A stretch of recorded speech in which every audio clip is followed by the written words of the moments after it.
Teresa. Ethan. Just drove Teresa here for her appointment. The specialist said you wanted to do some x-rays or something to make sure her recovery was permanent.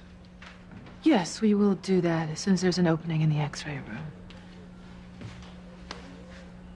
How's Whitney's baby doing this morning, Dr. Russell? Well, he made it through the night, but he's not out of the woods yet. Oh. I'm sorry. He looks like a fighter, though, you know? That he is. Spoken like a true grandmother. He'll be fine. He'll pull through. Ethan, can you do me a big favor? Can you just check to see if my name's on the x-ray schedule? Sure. Yeah, no problem. Thanks.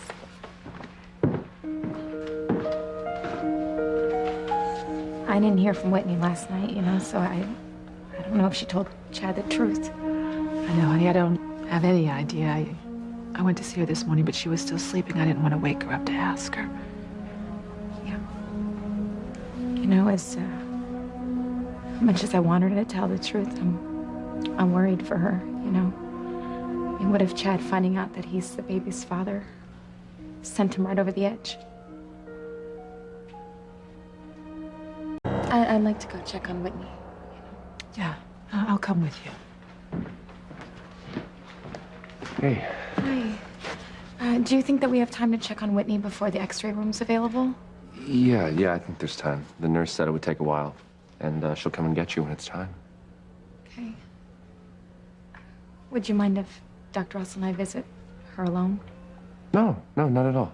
It's fine. I have a bunch of calls to return anyway. I want my baby, Chad. Sweetheart? Are you okay? You were saying Chad's name in your sleep. Did you tell him? Did you tell Chad that he's the father of your baby? You told Chad that he's the baby's father. You told him the truth, right? No. No, I couldn't do it. Whitney.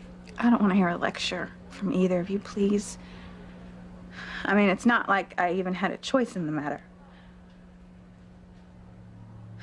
I have to tell you everything, Chad.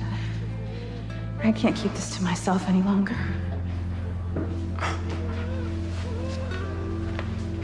Tell me what, Whitney?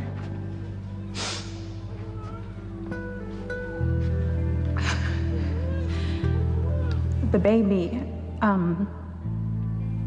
What about the baby? Whitney, you don't blame yourself for the baby being ill, do you? Look, he's gonna be okay. God's watching out for him. And like I said, God was watching out for us too. Keeping us from not having a child when we were together. Yeah, that would have been a tragedy. oh God, Chad. Whitney, is there something else you want to tell me?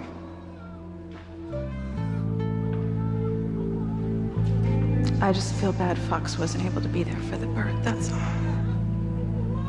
Whitney, he didn't know you were giving birth early. If he did, I'm sure he would have been here. Whitney, every father wants to be here for the birth of his child. Okay? And I'm here.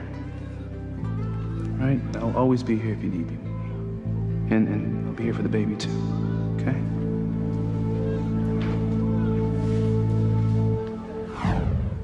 I started to tell him. I really did, but I just couldn't do it. He still has to be told, sweetheart. Excuse me, Dr. Russell. The hit-and-run victim that was admitted last night, they need you to sign off on a change in medication. I'll be back as soon as I'm done with this. It's just the worst idea you've ever had. What idea is that? Teresa doesn't like the idea that I didn't tell Chad the truth any more than you do. Yeah, well, she's right, honey. He deserves to know the truth. You know, neither of you guys were there when I was trying to tell Chad the truth. He told me outright how horrible it would be if I had gotten pregnant while we were together. Because he knows. He knows what kind of life that would be like for our child to be a child of incest. Stop using that word. You didn't know that you and Chad were brother and Like sister. that's gonna make any difference to my little boy when he is in school. Like the other kids are going to distinguish between whether Chad and I knew we were brother and sister or not. I mean, get real. My son comes from an unspeakable act. And the bottom line is, there's no way I'm gonna tell Chad because there's nothing he can do to fix it. Why would I want to make him suffer the way I'm suffering? Why? Whitney, Teresa and I think that you just really aren't seeing this whole thing very clearly. Well, I have to tell you that I think I am. I know. I thought the same thing when I was keeping my real background from you and your father and from Simone. But you trust me. I have learned from personal experience that I was not doing the right thing. There's just nothing so shameful in anybody's background that cannot be made worse by lying about it. This is just going to end in tears. For you and for everybody else.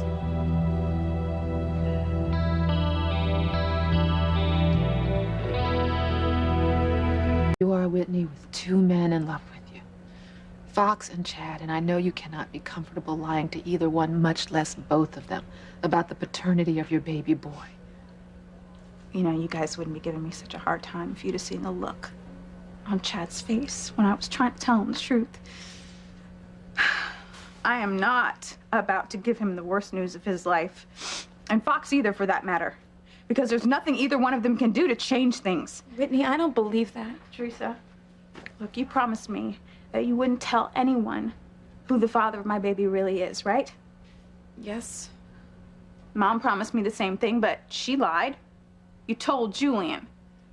Whitney, I told you how that came about, honey. Look, I just need you to give me your word that you're gonna prevent Julian from saying anything to Fox or Chad. Because they can never know. Well, Mom, can you at least do that for me, please? You know, Whitney, we can talk about that later. We have much more important things to discuss now. What? What is it? You haven't even seen your baby yet. And I don't want to. Honey, you need to. He needs you, not just for the nourishment, but he needs to be held by his mother. And I told you that I don't even want to be around it. It's not an it. Whitney, he's your son. You know, the last thing my son needs is to be around me. The person who ruined his life before it even started. God, honey, what is wrong with you? Why can't you see that it doesn't matter how your son was conceived or who his father is? He's just a tiny little newborn baby, so vulnerable.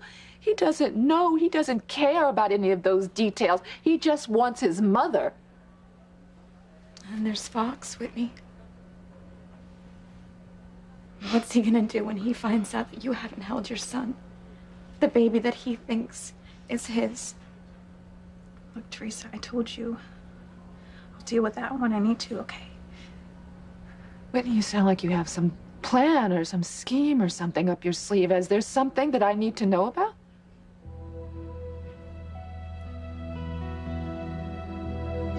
Stop badgering me. Look, I know what I'm doing where Fox and Chad are concerned, okay? No, I'm not sure you do. Excuse me, Dr. Russell. The x-ray room's available. If you don't use it now, you'll have to wait till this afternoon. I'd actually like to wait here with Whitney.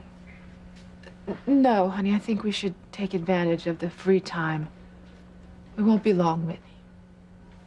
Just believe me when I tell you that your mom and I want what's best for you.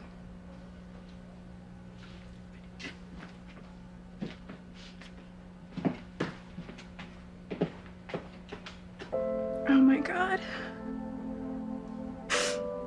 How am I gonna give away my baby?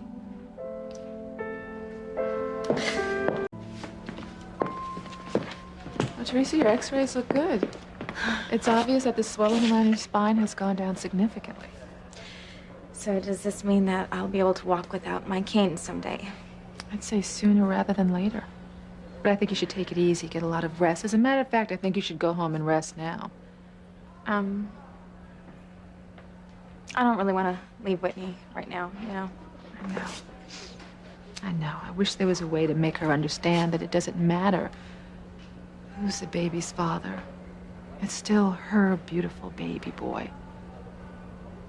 As a matter of fact, I think I'm going to go to NICU and see how he's doing. Okay, you know, I'll meet you there. I'm just gonna find Ethan, okay?